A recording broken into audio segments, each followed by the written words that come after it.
What's up, JoJo fans? We are here for a first on the channel. This is our first ever JoJo's Bizarre Adventure video, which is funny because if you listen to our podcast, Tony and I talk about JoJo all the time.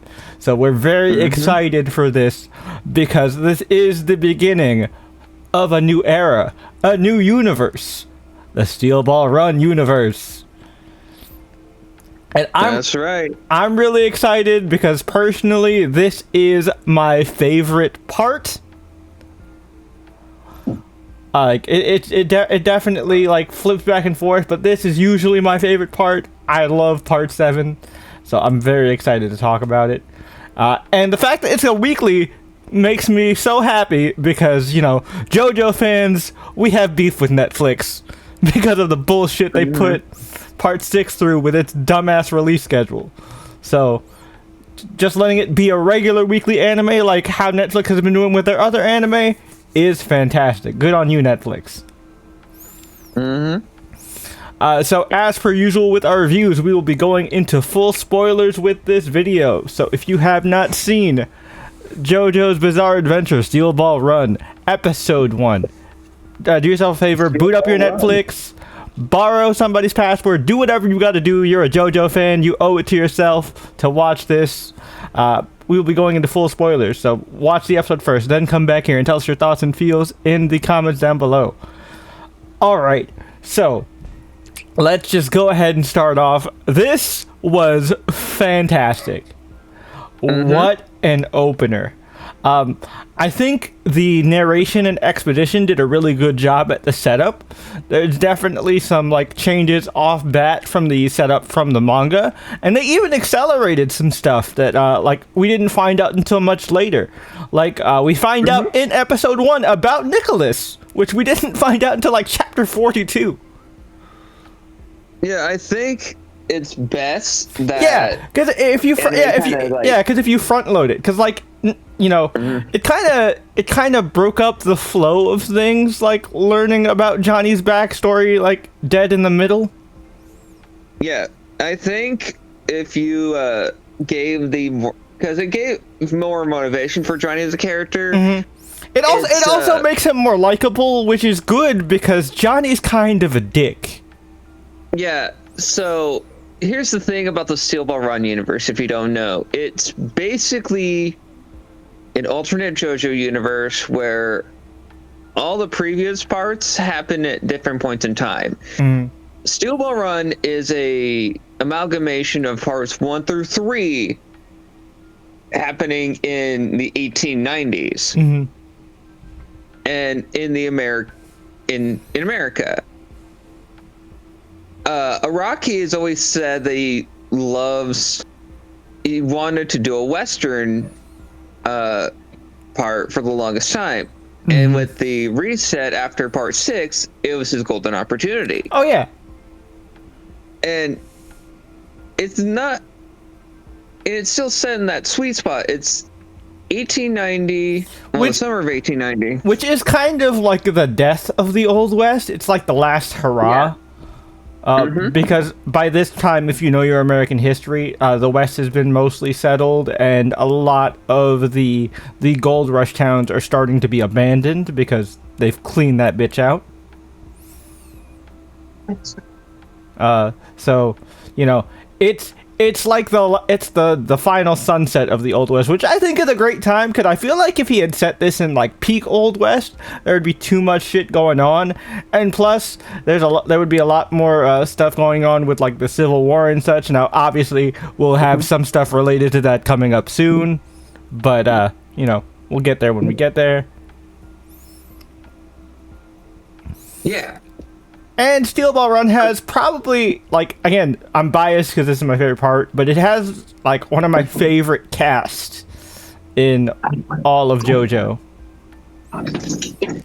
You know, some really interesting characters and some really interesting kind of, like, reduxes on some fan favorites. Yeah. Yeah. That's the thing about Steel Ball Run as a universe. It is this perfect blend of perfect JoJo tropes Like, Mhm. you expect certain characters to be more of an homage to one character, Yeah, whereas they're more of an homage. to multiple at In- once. Yeah, it's like a amalgamation. Like especially with the especially with the JoJo's, they are more amalgamations of JoJo's instead of one straight JoJo. Yeah, because Johnny. He's definitely like a Jonathan Joseph mix, like young Joseph. Yeah, with a bit of Jotaro in him too. Mm-hmm. Yeah, because he has that like kind of stoic badass streak, a little bit. Yeah. But by far, I think people's favorite character in this episode and this story in general. My man, Gyro. Yeah. Gyro is like just aura personified. Yo, This man so good. is the central focus of this first episode of the anime.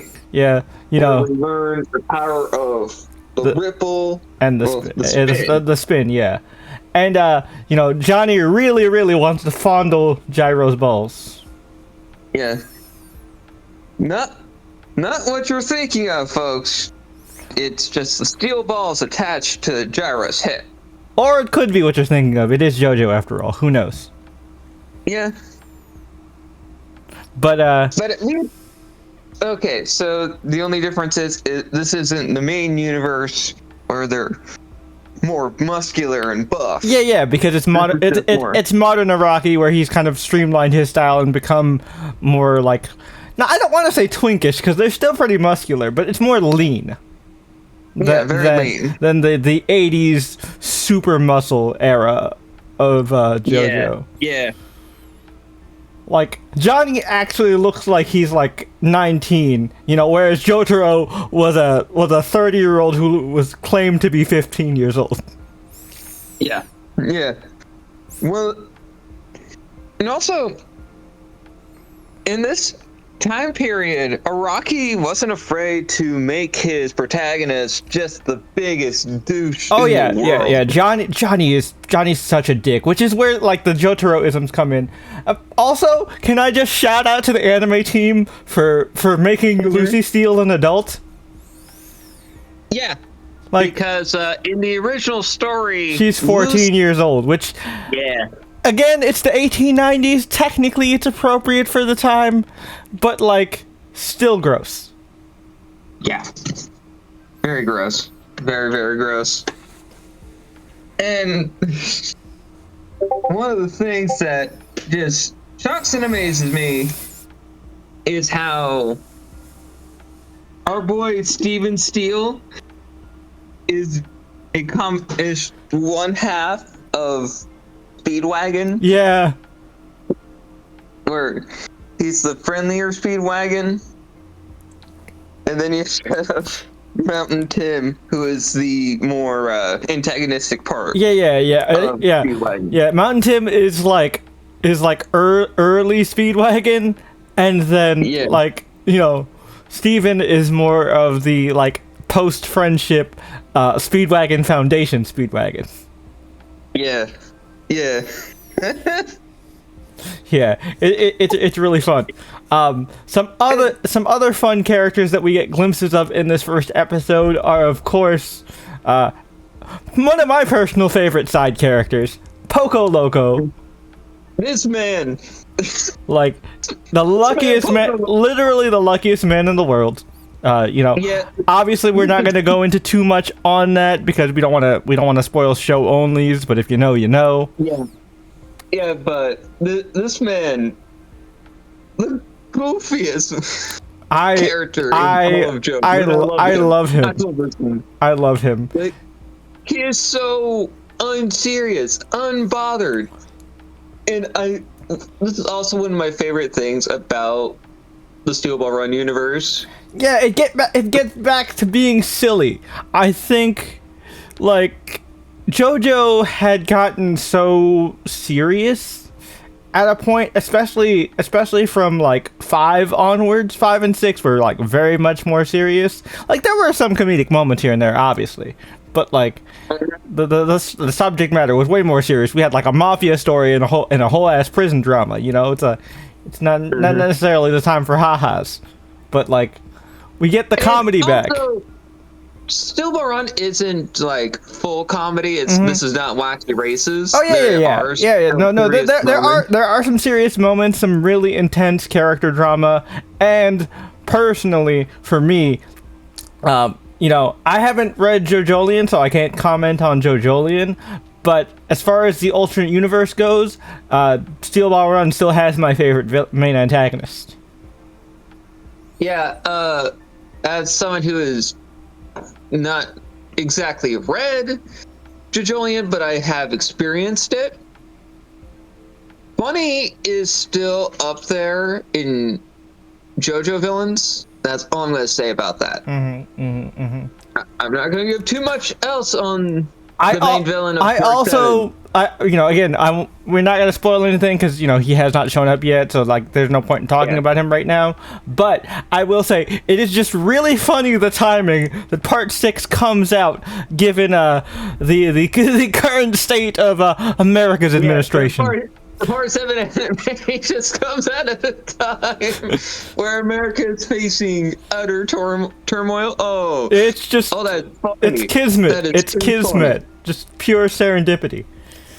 Yeah, it just makes me laugh uncontrollably. Yeah. But for all of the fellow JoJo fans, our fears have been calmed. Yeah, they have been assuaged. They have been assuaged because the horses look great. They saw Psy Games and Musoe and were like, oh, it can be done. And I'm not saying it's on the level of Uma Musume, because nothing is on the horse level of Uma Musume. Let's be real. Yeah. But really good stuff. Are there a couple of choppy frames here and there? Sure, but for the most part, the horses look good. But I also think they take advantage of the fact that while a lot of the combat does happen on horseback, they focus the camera angles more on the character, so you don't have to pay attention to the horses. So it's not as noticeable when the animation isn't at its best horse-wise. Yeah. So I think it helps. Yeah. But given the long history of just animation in general, having a tough time actually animating horses, this is like one of the best examples. Oh yeah. Of how to use horses in animation. I think it's fantastic. Again, we talked about it briefly, but like Johnny's character, chef's kiss, I think it was done perfectly. I watched it in the dub. I love the dub, and I think the dub is more appropriate for this part because it takes place in America. That I agree 100%. And they also do have various accents to represent the people from the different parts of America that are participating in this race, which I appreciate. On top of that, they also have like the accents of people who are just some of the most, given the name of the series, bizarre characters that just decide to enter this race in America. Oh yeah. Now speaking of bizarre characters, let's talk about the fucking, super soldier that is Sandman. Yeah, this man, he didn't specify which. He didn't say what tribe. He did not say what tribe he is from. It's more so nation than tribe. Yeah. Yeah. So this man chooses to be in a race. He essentially, for for anybody who's a Western comics fan, he's basically Max Mercury, which is kind of wild. And also, the beginning of the part, in the beginning of the anime, this man is being chased by members of his nation because he was reading the white man's devil papers. Yeah, which totally understand. Don't buy into the white man's propaganda. Yeah, which is valid. It was just hilarious. But oh my god. People chasing him by just going into a fucking hole. I also just love the like reaction of the counter guy. It's like, you know, when he's like, no horse, just using these legs I was born with, and it's just like, well, you got any money? And he's, you know, being all racist. Real American tender. Opens his bag. My God, that's a giant emerald. All right, here's your saddle cloth. Here's your entry certificate. Godspeed, sir. And we need so he gave the emerald first, and then okay, we're gonna get the nose print of your horse. Yep. Yeah. And like, I don't need no horse. I just use the legs that the earth has given me. Yep. And I'm like, yo. Sandman's built different. Y'all ain't seen nothing yet, but Sandman is built different. Sandman, a baron from Germany using the automobile, which barely did anything. Yeah, because cars are shocker. Cars in the 1800s are kind of shit. Like, yeah, technically the first automobile wasn't even built till the early 1900s. So that's a little anachronistic. Now, technically there were like early prototypes in the 1890s, but that's which is why that car didn't do shit, because it was an early prototype that a rich person wasted their money on. So accurate. And hey, and let it be known that it was a German person who wanted to test that out. So also. Side note, fun fact, because, you know, I'm a history nerd and I love, like, just being able to share this kind of stuff. The first automobile could only go at a max of 14 miles per hour. Yeah. Yeah. So, like, the horses are smoking that thing regardless. Yeah, and also, another interesting fact, there was another, like, but the Baron in this particular JoJo part is also paying homage to an actual stunt that happened with an automobile. That it was a cross-country trip. Mm-hmm. Where he raced a horse. Yeah, I remember hearing about this. No, he didn't race a horse. He actually just decided he wanted to take the automobile cross-country. Oh, interesting. Like, he wanted to actually cross the U.S. from, I think it was east to west. But yeah, and then another fun side character that is a classic homage to a fan favorite JoJo character. We get to see the second coming of Abdul. Yeah, but this is like since it's the alternate universe, it's a different sort of Abdul. Yeah. More like an ancestor. Yeah. Mm-hmm. And this man comes in on a camel, which was that was tough as fuck. I'm not gonna lie. But like, I don't think he thought it through, because it's a cross country race. Yeah, like, yes, the camel is very inclined to the desert climates when you're out west. But what are you gonna do when you're like, out east? It goes all the way to, the northeast, like New York City. It ends in New York City. What are you gonna do? Yeah. When you get to New York City and it's cold as shit? I don't know, but he was like, I'm going to actually just try to do this with my camel, because I respect having faith in your animal, right? But like, you also got to consider. You got to also consider. Now, this is an anime camel, so who am I to judge? But like, you also got to remember that your animal was born for desert climate. If this was just a race across the American West, you're golden. But like, the Northeast is gonna be a problem. Yeah, but hey, he doesn't have to worry about that. If the man had faith in his animal, who are we to judge? Yeah. But I mean, he doesn't have to worry about that now. So I guess that's not a problem. Yeah, because Gyro took him out. He was trying to do crazy stuff. Yep. And and last but certainly not least, the final character that we want to talk about in this review is, of course, none other than the prince of British racing royalty, one Diego Brando. Yeah, this man. Oh my God. Okay, And one of the things that kind of bug me is that he isn't as British Yeah! as he was in part one. Thank you. Thank you. He has the uppity attitude for sure, but like I was expecting more Britishness. Yeah, I wanted to hear a more, since he is British, like fully British. He's not an American. They're not doing. Rocky didn't do the exact same thing to have the same character dynamic like Jonathan and Dio did in part one. Yeah, exactly. He wasn't like adopted by the JoJo's in this universe, so like he is purely British. Yeah, so Diego is purely British, and Johnny is purely American. They're,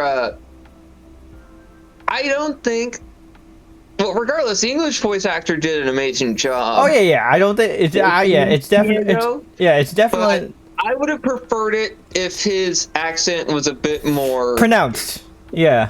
Yeah, more thick. Yeah. It's very light. I agree with you. It's it's the same issue I have with Fate stuff. Like Saber, Mordred, all the Arthurian people should have British accents. Hell, Richard the Lionheart should have a British accent. Technically, no. He should have a French accent. He should have a French accent.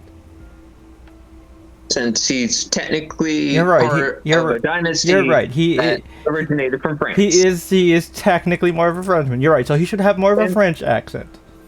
Yeah, and the nobility of that time were more French than actually English. So yeah, fair.